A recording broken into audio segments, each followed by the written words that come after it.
할렐루야. 예배소서 2장 8절에서 10절 말씀을 가지고 하나님의 선물이란 말씀을 드리겠습니다. 하나님이 자기 형상 곧 하나님의 형상대로 사람을 창조하시되 남자와 여자를 창조하시고 하나님이 그들에게 복을 주시며 하나님이 그들에게 이르시되 생육하고 번성하여 땅에 충만하라. 땅을 정복하라. 바다의 물고기와 하늘의 새와 땅에 움직이는 모든 생물을 다스리라 하시니라. 창세기 1장 27절에서 28절의 말씀입니다. 하나님께서는 우리 인간들이 이 땅에 만물을 다스리며 먹고 살 수 있도록 축복해 주셨습니다. 우리는 이 세상의 모든 것이 하나님의 것이라는 사실을 깨달아야 합니다. 우리에게는 소유권이 없습니다. 다만 이 사용권이 있을 뿐입니다. 우리의 육체도, 우리의 생명도, 건강도, 재산도, 가족도 다 하나님이 주신 것입니다. 앞으로 가지게 될 명예도, 권력도, 또 자녀들도 다 하나님의 것입니다. 이 모든 것의 소유권은 오로지 하나님께만 있습니다. 우리에게는 다만 사용권이 허락되었을 뿐입니다. 성경에서도 이 점을 분명하게 말씀하고 있습니다. 내게 있는 것 중에 받지 아니하는 것이 무엇이냐? 내가 받았은즉 어찌하여 받지 않은 것 같이 자랑하느냐? 고린도전서 4장 7절의 말씀입니다. 하나님께서 또 말씀하십니다. 은도 내 것이요 금도 내 것이라 만군의 여호와의 말이니라. 학개서 2장 8절 말씀입니다. 하나님께서는 이 세상뿐만 아니라 하나님께서 가장 귀한 독생자를 우리를 위해 내어주셨습니다.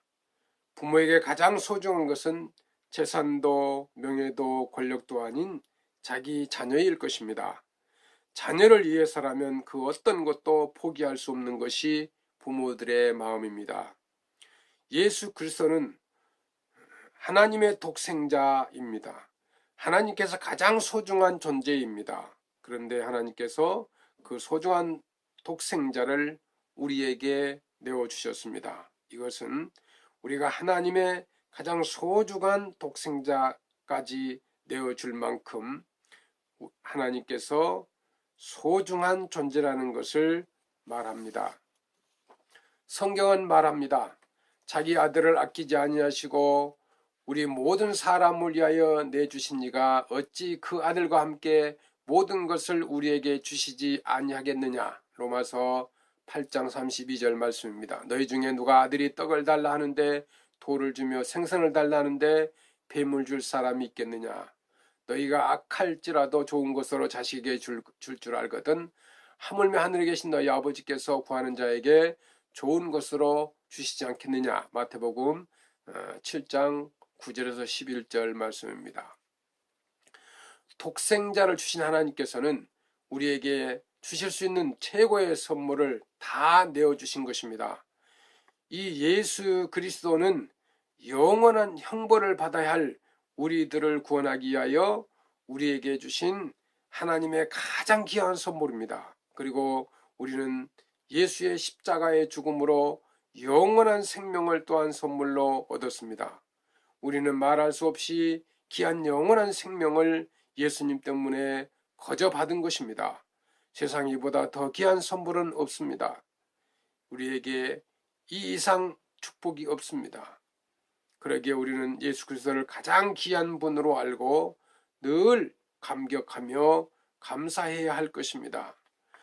우리가 예수 그리스도를 통해 영원한 생명을 얻었기 때문입니다. 하나님이 그의 독생자 예수 그리스도를 우리에게 주신 것과 예수님이 십자가에 죽으심으로 우리를 구원해 주신 것을 깨닫고 예수를 영접하여 영생을 얻을 수가 있는 것입니다. 그러므로 이 믿음을 우리에게 주신 것이 가장 큰 선물입니다. 너희는 그 은혜에 의하여 믿음으로 말미암아 구원을 받았으니 이것은 너에게 난 것이 아니요 하나님의 선물이라. 에베소서 2장 8절 말씀입니다.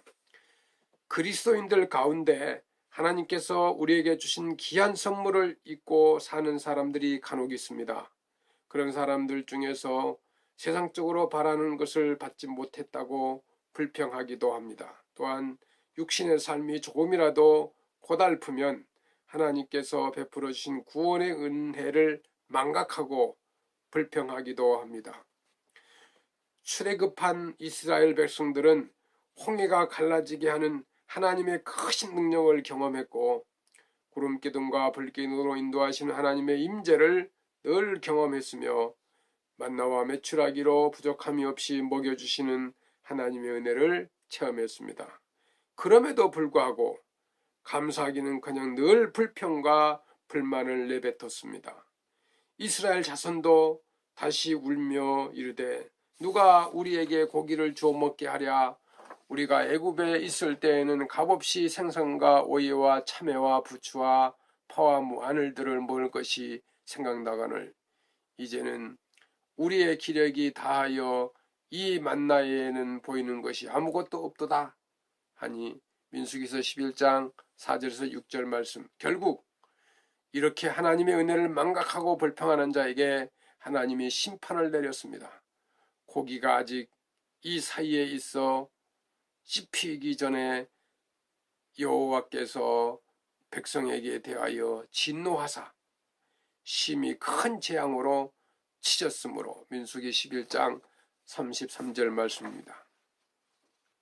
성경에는 믿음은 아무나 소유할 수 있는 것이 아니라 예정된 자에게만 주신 하나님의 선물이라고 말합니다. 믿음은 모든 사람이 것이 아니니라. 데살로니가후서 3장 2절입니다. 성경에 영생을 주시기로 작정한 자는 다 믿더라. 사도행전 13장 48절 말씀입니다.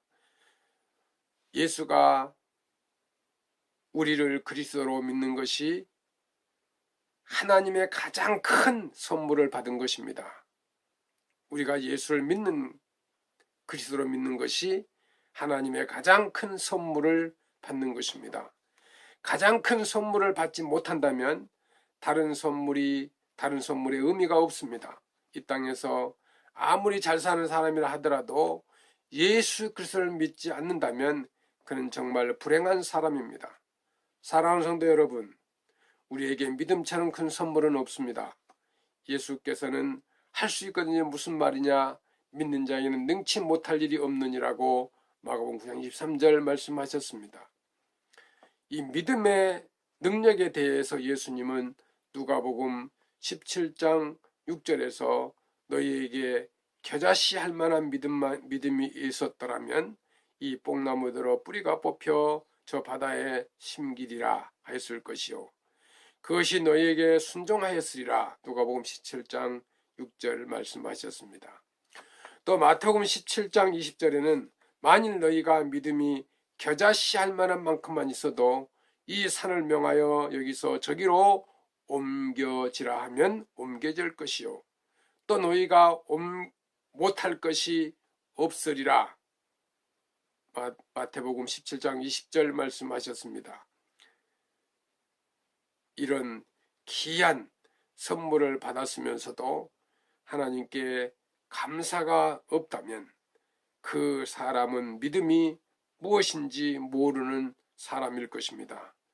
백석교회 성도 여러분, 우리에게 이 믿음을 주신 하나님께 마음과 정성을 다해 감사드리며 사시기를 주의 이름으로 축원합니다. 감사합니다.